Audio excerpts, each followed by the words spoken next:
Hi, in this example we're going to look at building a simple app and we'll be using Xcode 4. So here is an example of what our finished app will do. We're going to have a tab bar that is going to be customized, so we'll change the text and the graphics for our tab bar. We're going to have an image view that has this background image. And then we're going to create some custom buttons, and these custom buttons, when we click on them, will play a sound appropriate for the image. So I think the sound gets a little loud, so you might want to just check the volume when I click these to play.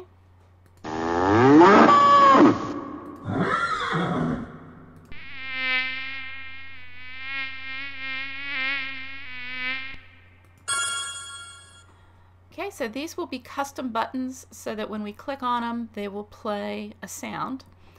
And then our animation tab will have just a basic animation playing one frame after the other. So that is what we're aiming for in this.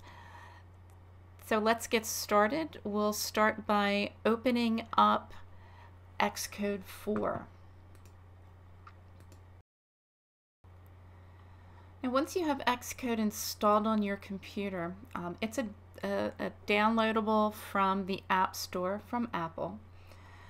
And once you've installed it, you go to your Macintosh hard drive and you open that, and then from there you're going to look for the developer folder. So it's probably collapsed like this. So you want to expand it. And if applications isn't expanded, you want to expand that. And then you want to double click the Xcode app file. So once we start Xcode, you'll always be able to check what version you're working with here. So I'm going to start by creating a new Xcode project. And our window pops open. And we have different options. So I'm going to make sure you choose iOS or iOS, and we're going to choose application, and this starts to break down our available options. So since ours is going to have a tab bar, we're going to choose the tab bar application option and then click next. Okay, now we're going to give it a name, so I'm just going to call it My Simple App. Company identifier is just something that you can make up while you're testing. And we're going to do this for an iPhone. So I'm going to click next. It's going to ask for a location, so I'm just going to put mine on the desktop so it'll be easy to find. And click create.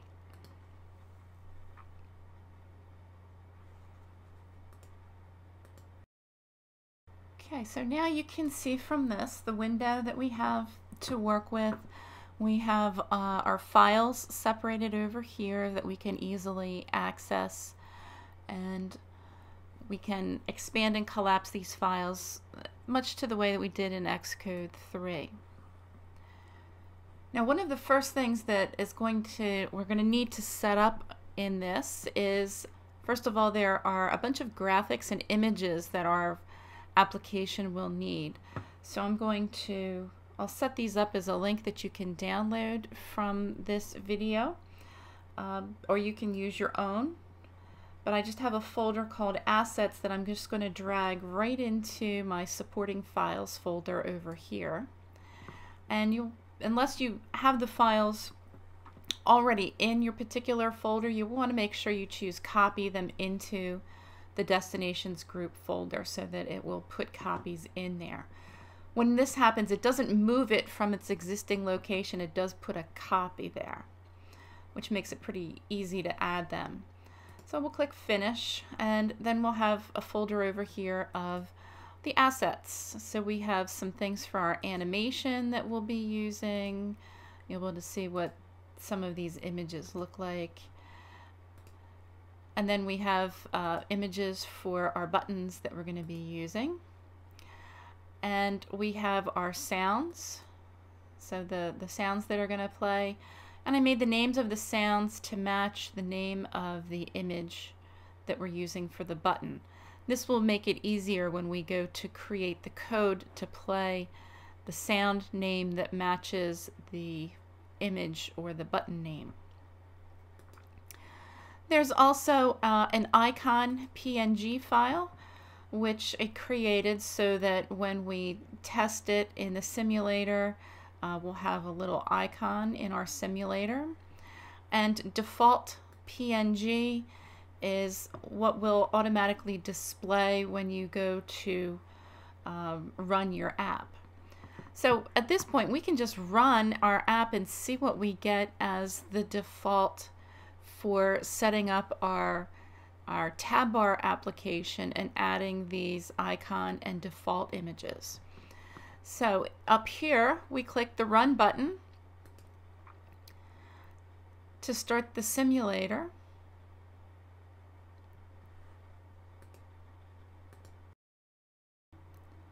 Okay, taking a little bit of time to load this up into here the first time. But watch as this loads, you'll be able to see this graphic display quickly just before this loads. There it is. And doesn't always take this long, it's just usually the first time when it's running.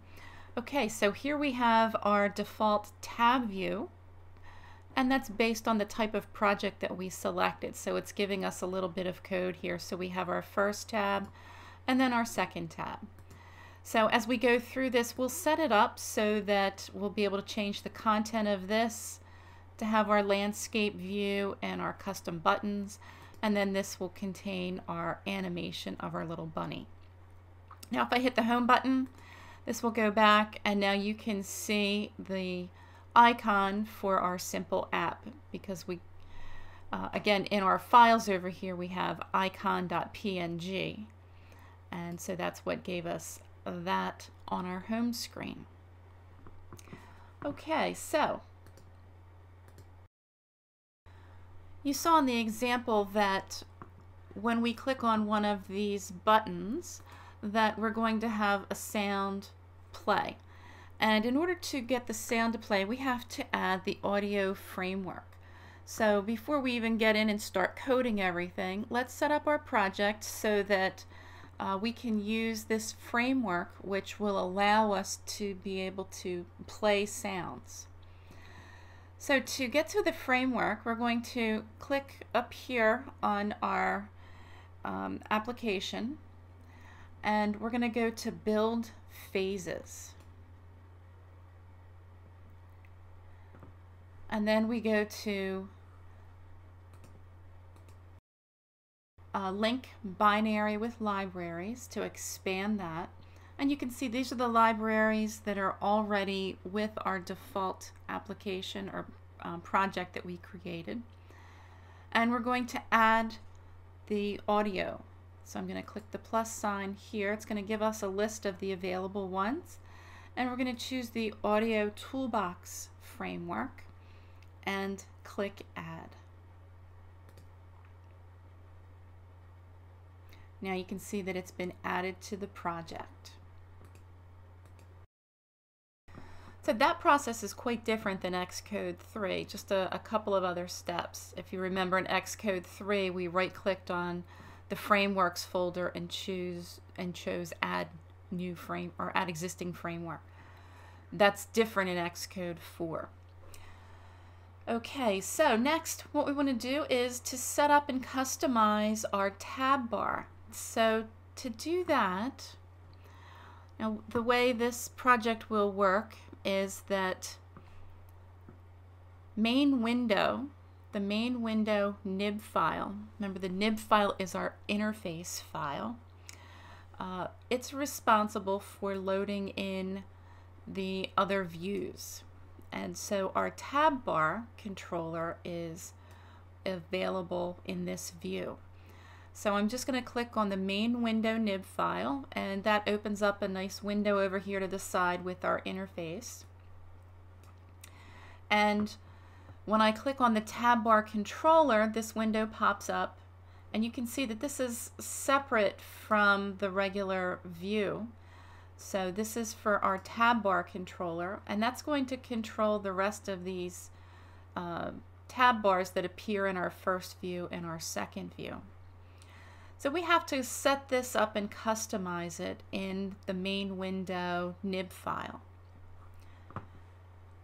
So I'm going to open up the properties panel over to the side, and we have things that we need to set up over in here so that the rest of our application will recognize the other views, which are the first view nib and the second view nib, and also for our first view controller file and our second view controller file. So I'm going to start by clicking on the tab bar at the bottom, and we're going to change some of the features here. I'm going to start by going to the let's see, the attributes inspector, and I'm going to click, once I do that, I'm going to click back again, just single click on the first tab, and I'm going to change the name from first to sound effects, and the images are already in our assets folder, so I'm going to click here and I'm going to choose bubble. You can see our little bubble for the sound effects.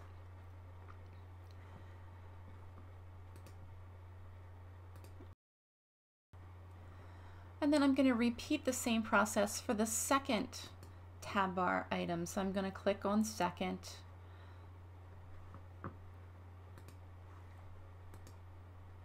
Go back up and tap this. For some reason it doesn't pop up right away, and then I come back over here and click on second. So now instead of second, this is going to be our animation, and we have for our image there is a video image to include on there. Okay, so that sets up our tab bar, so we can move on to the next step. Well, before we do that, let's just build and run this and see what our new custom tab bar looks like. So I'm going to click stop to stop the previous running, and then click run again. Okay. And here's our customized toolbar now. Still with the same content, but that'll be next up on our list of things to edit. So I'm going to stop running in the simulator.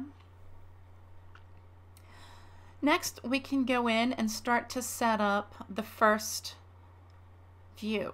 So I'm going to just collapse this assets panel to just make this a little simpler to find things over here. And I'm going to go into the first view nib file. Okay, the nib file, this is where we can change what this screen looks like. Now here it automatically gives us a placeholder. This is not an actual working tab bar because the tab bar that we're getting, again, is coming from main window. So this is sort of just so that we don't try to put other content down here that will be hidden by the view controller, because that will stay on top. So what I'm going to do is I'm going to delete this existing text. I'm just going to click onto it one time to select it, and then tap delete on the keyboard. And now that we have that clear, we're going to add some items. And I'm going to move this up a bit so that I can find, in this case, I'm going to add a image view. So I'm just going to click and drag it right onto my view, and you can see that it expands to the area where I drag it. And then I'm going to change my image so that it is the landscape. That will be our background. Okay, next we have buttons. We're going to add some buttons and then put custom images on them.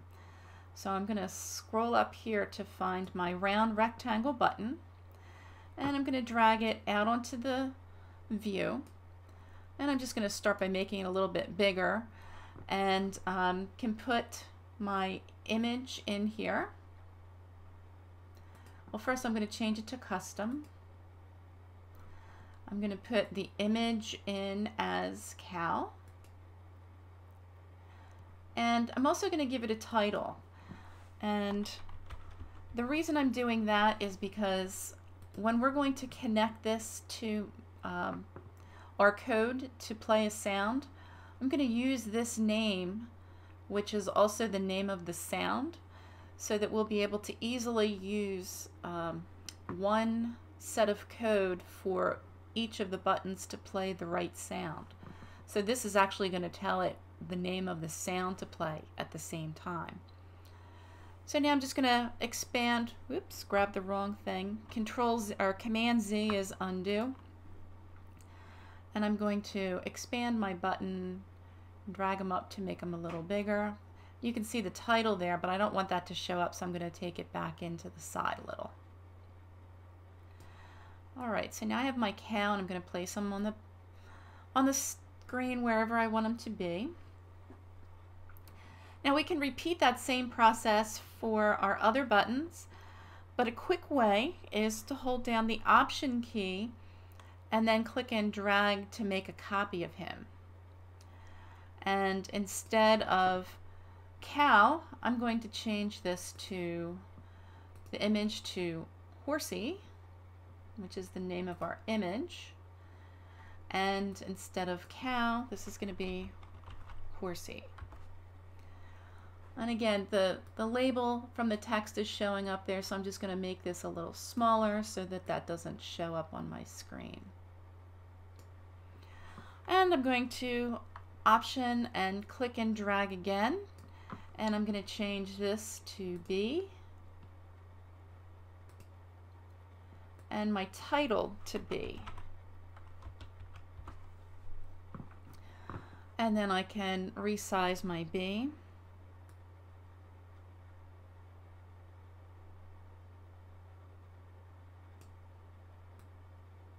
And when you're resizing things, if you hold down the Shift key while you click and drag, it keeps them in proportion.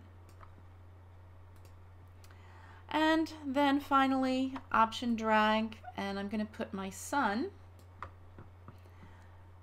So I'm going to change this to son, and my title to son.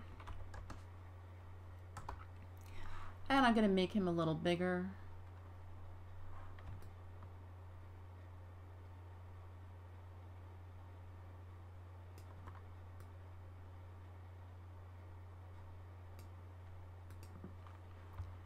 Alright, so this should have this set up now. I'm going to save and I'm going to run just so that we can see what this looks like in the simulator. This is always the cool part of, what it looks like in the simulator. Actually bringing your application to life.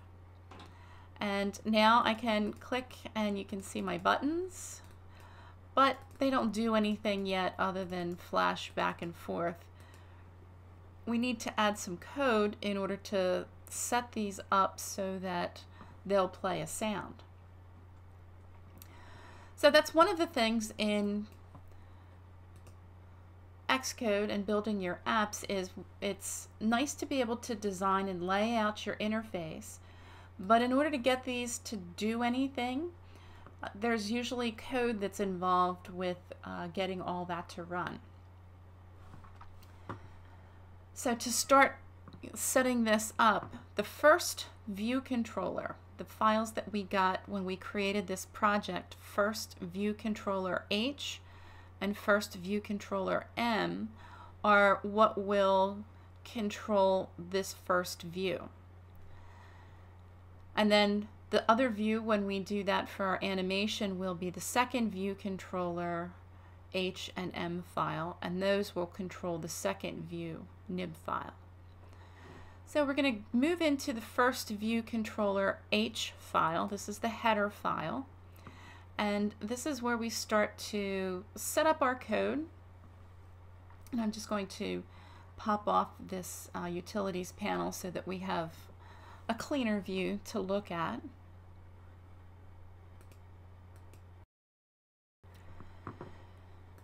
Now, since we want this to play sound and we imported the audio framework, the audio toolbox framework, we also have to tell it in our header file that we need to import it. We have to tell it specifically that we want it to get the audio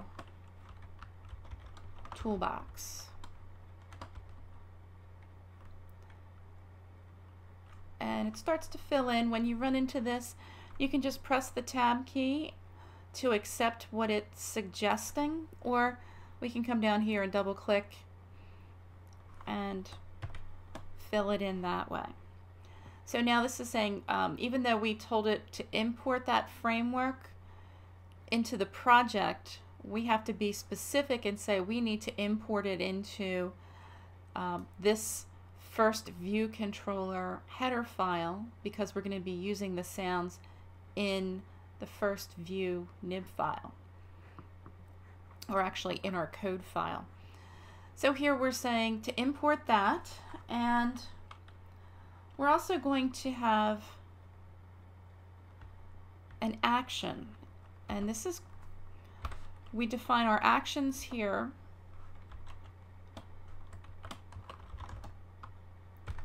in the header file, and it's going to be called play sound. We're making up this name, so I'm going to call it play sound. And ID sender is where we can get the value of what was sending or starting this action. So in this case, we're actually going to be able to get the value from the button. Now, if you remember when we just set up in our first view controller, the buttons over here, right? We gave it a title. So we're going to be able to capture the title of the button that was clicked and use that in our code in order to play the sound that matches the name of the button. So that's how that's all going to connect together. So ID sender is where it can get the value of what was on that button that was clicked. So I'm going to copy this because we're going to be using it in our code file, which is the M file. This is for implementation. So this is, the header file is kind of like setting everything up, and then the implementation file is where we actually write the code that's going to do all of these things. We're also going to need to connect our button to this action in Interface Builder.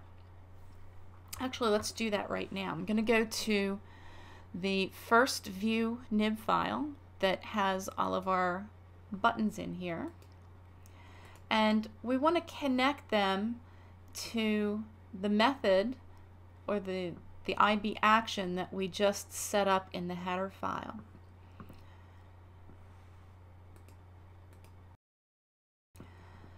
So I'm going to just start with the cow, and when this happens I just need to click off of it just so that the cow is selected.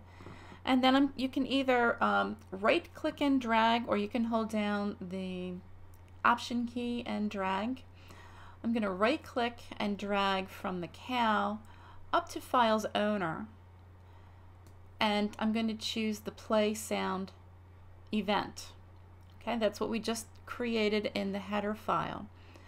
Now we're doing this because we're triggering when this button is clicked, there's something in the file's owner, which is our header and implementation file, but mostly our header file, that contains an event called play sound. Okay, and then same thing with each of these. They're all going to be doing the same play sound event. So I'm going to connect each of these by right-clicking and dragging to Files Owner and choosing Play Sound.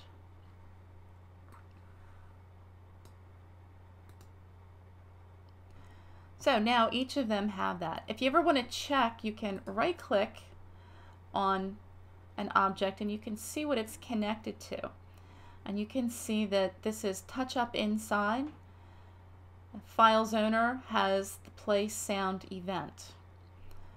So touch up inside is the standard for a button click. So when you're clicking on a button, the event that will usually trigger something is touch up inside. Now if you happen to connect it to the wrong thing, you can always click this little X to close that and delete that. Some other instructions will also tell you to make connections, to right click on something and open this up, and then we can say we want touch up inside, and I can drag, left click and drag this time to Files Owner, and then choose Play Sound.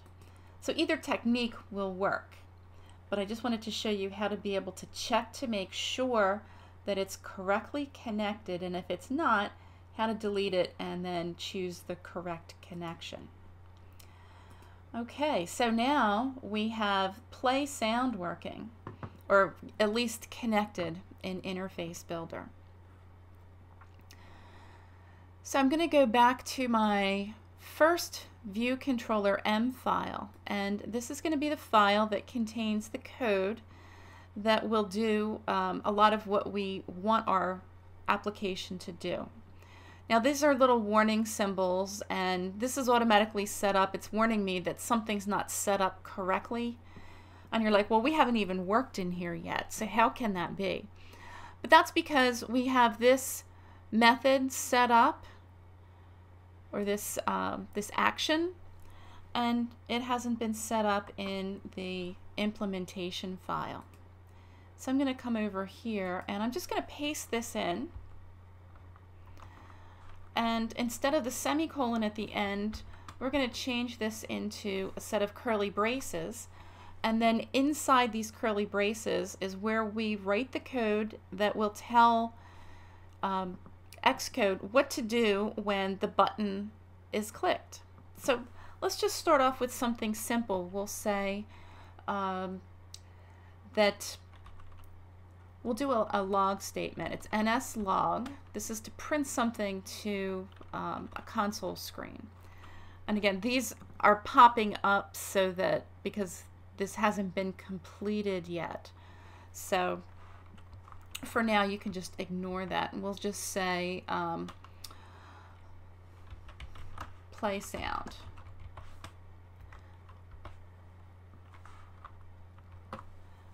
Okay, so what should happen is when we run this and we tap a button, we should get some feedback in our console screen that will say just play sound. So I'm going to run this.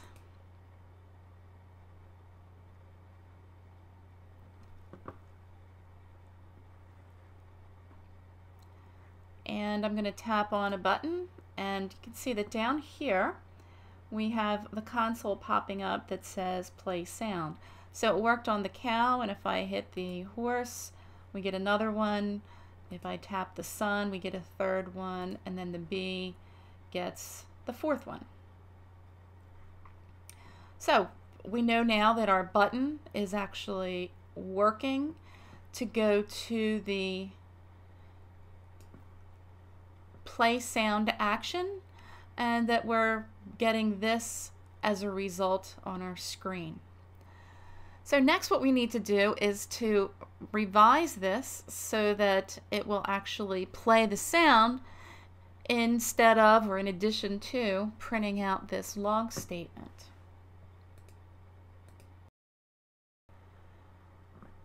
Okay, so we will add some code in here to set up so that we'll actually be able to play a sound.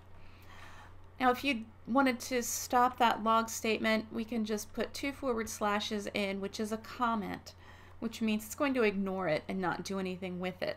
You can see that this is a single line comment like we have down here, and multiple lines are /* and */, which means it's commenting out everything in between these two sets. So this whole section here is actually commented out. And this is all code that Apple set up for us automatically when we created the application. Okay, so for our sound, we're going to be using the system sound ID. And again, you can either double click on this or just tab through to choose that. And we're going to create a sound ID object. And we're going to create a string. NS is short for next step. If you're wondering what those letters stand for, it's part of the programming language that was incorporated into Objective-C.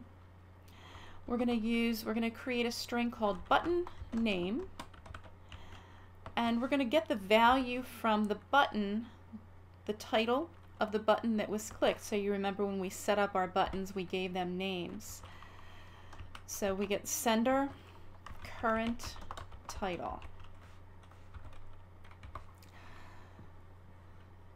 So remember when we said we can get the ID of the button that sent this, which was the sender.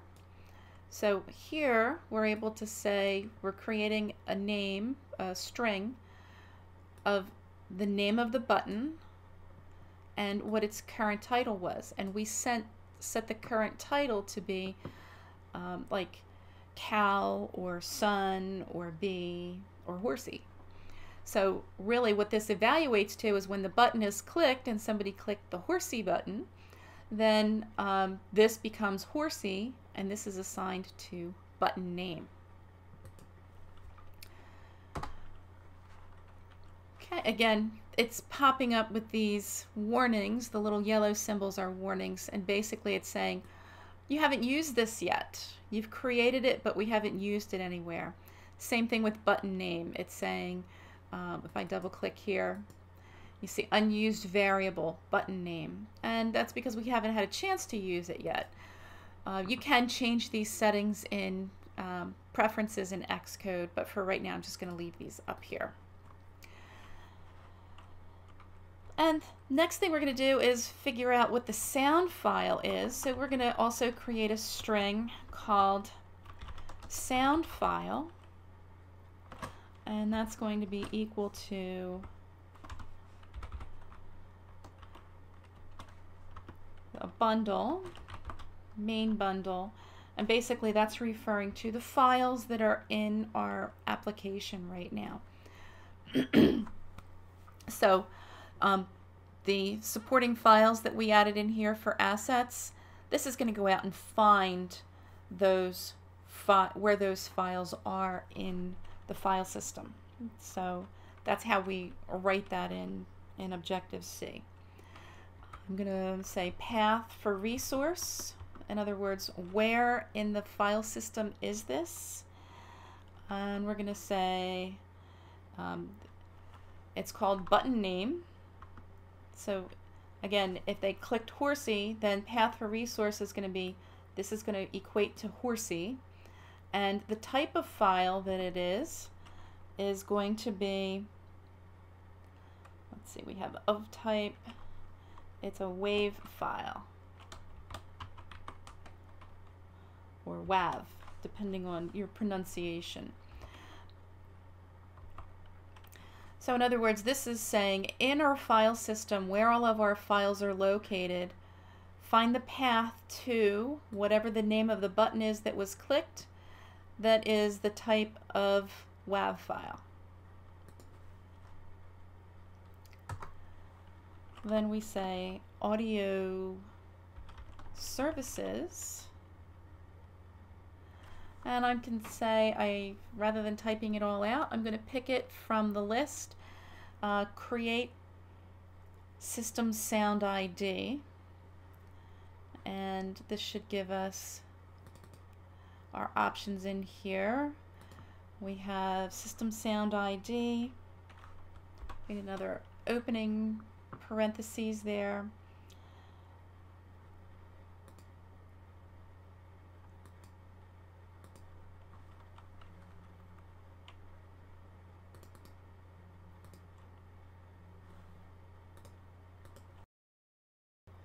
I'm just going to delete the rest of this and put it in by hand. It's a little easier sometimes.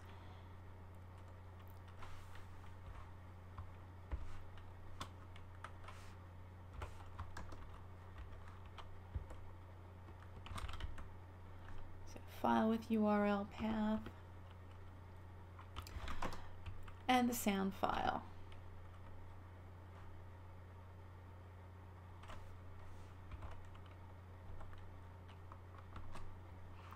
And then we have what's called a pointer to sound ID.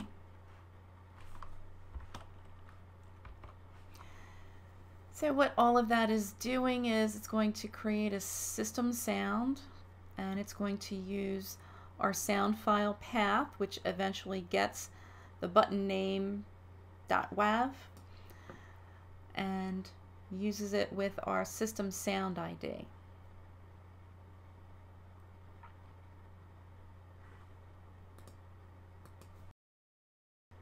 Okay, we're not done yet. All this does is it gets it, but it's not playing it yet. So let's say audio services, play system sound, and our sound that we want it to play is called sound ID. And then once we're all finished with this, we do want to release it out of memory. We are responsible at this point for releasing things from memory that we create. So we say sound file release. So I'm going to stop the previous run and let's do another build. And let's see if this works. Yeah.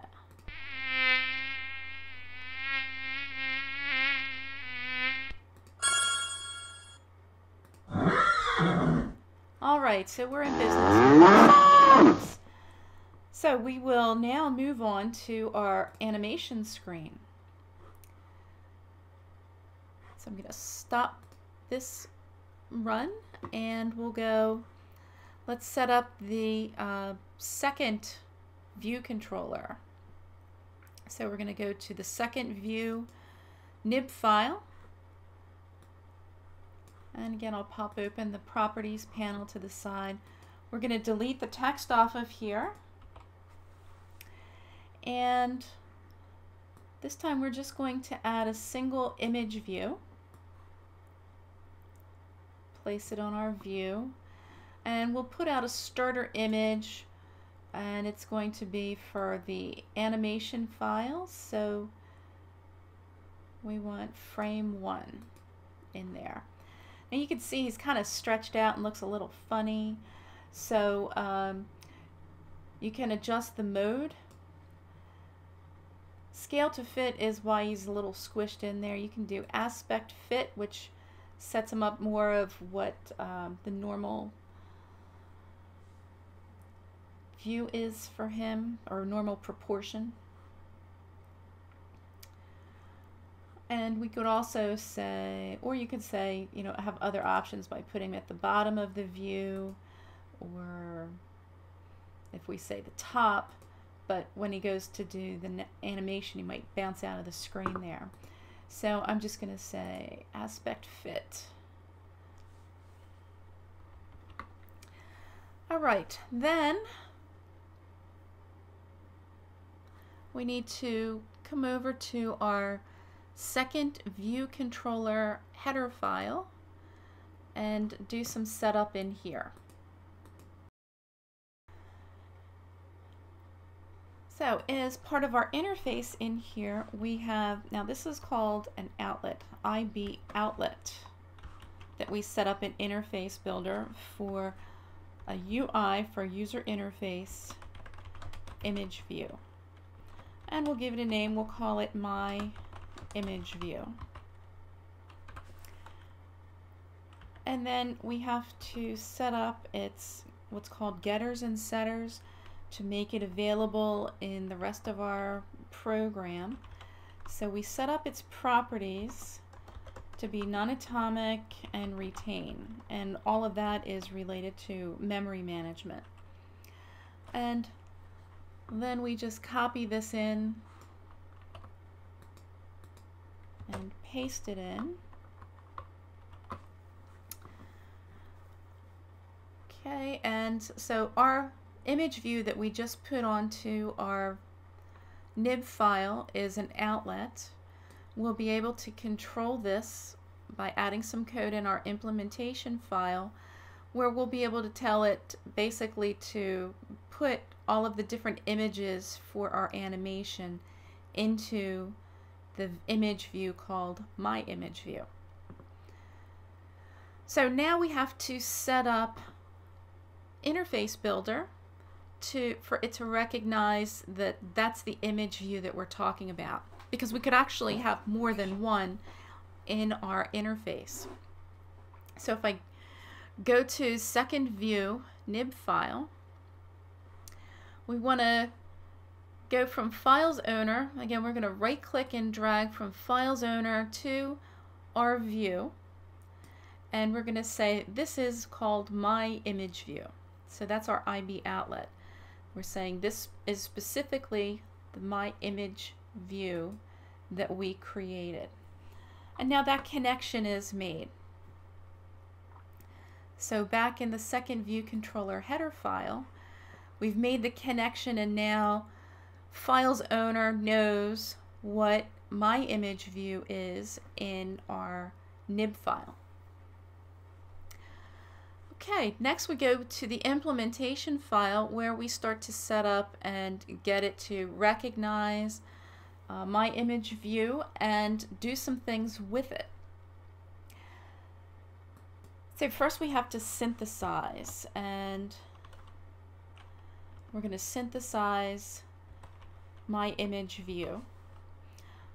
And what that does is, in addition to setting up in memory, makes this available in the rest of our application for us to work with. I'm going to uncomment the view did load, because we're going to add some things into it that get rid of that line too. Basically, view did load is going to run when this second view nib file loads. Right, the second view nib file is connected to the second view controller files, and so when it loads, we can put code into this function, or this method is what it actually is, and tell it to do certain things when the load views. And in this case, this is going to be where we're going to define all of the images that are going to be used in our animation. I'm going to paste this in from a previous file.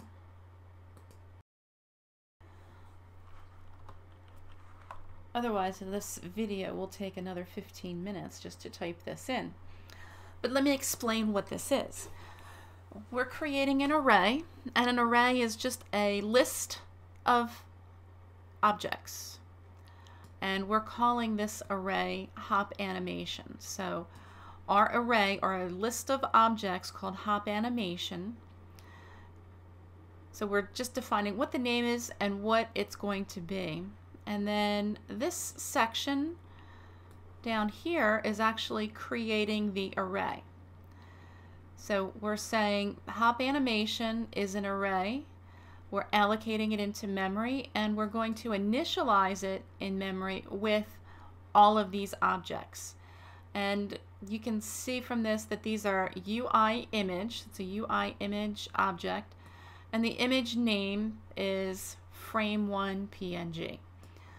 And then it continues to go down and add all of the frames up through frame 20, which is what makes up our animation. So if I come back over here, look at our animation, you can see, you know, frame 1, these are a little bit because of the numbering system, 2, 3, 4, you can see they're just a little bit different, slightly different, but you can get the idea from that, that once they start running together, that will create our animation, our frame by frame animation.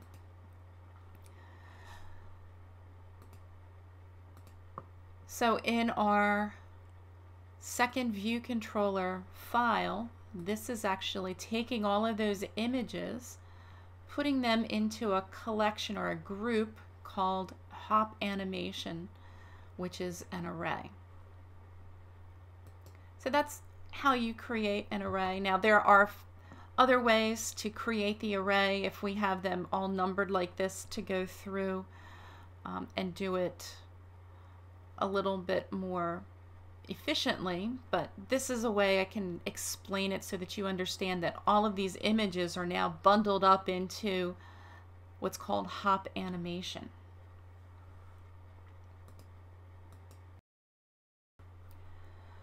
Okay, now that we have all of our images in an array, we can add just a few lines of code here in order to get our program to create and run the animation.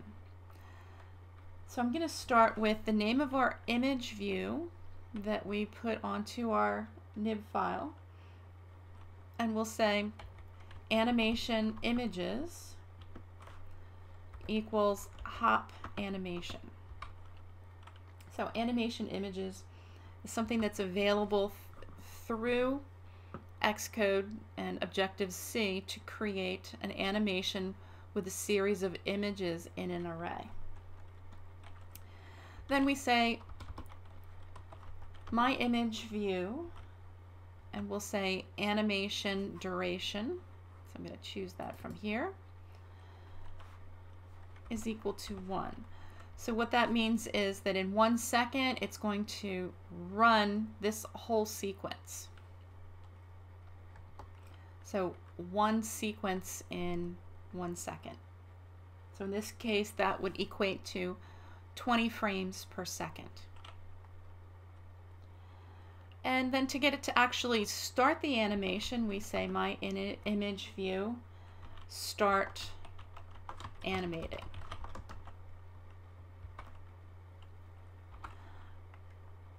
And then the last thing we're going to do is release our hop animation, our array of images. Once we've set these up, use them in our image view for the animation, we're going to release them from memory. Releasing things from memory is a very important concept in building your applications.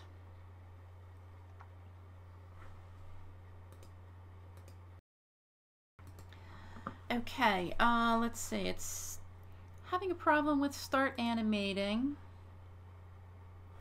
and this is slightly different from Xcode 3. Instead now in Xcode 4, I guess the preferred method is to use a call like this. We'll say my image view start animating, and start running it that way. Alright, so I think that's all we need in order to get this to run. So let us do a build and run. And we have our sound effects. So that part still works. And let's see if our animation is. Yes, there we go. So we have our custom buttons with our sounds, and then we have our animation running in our second view. Hope you enjoyed this video.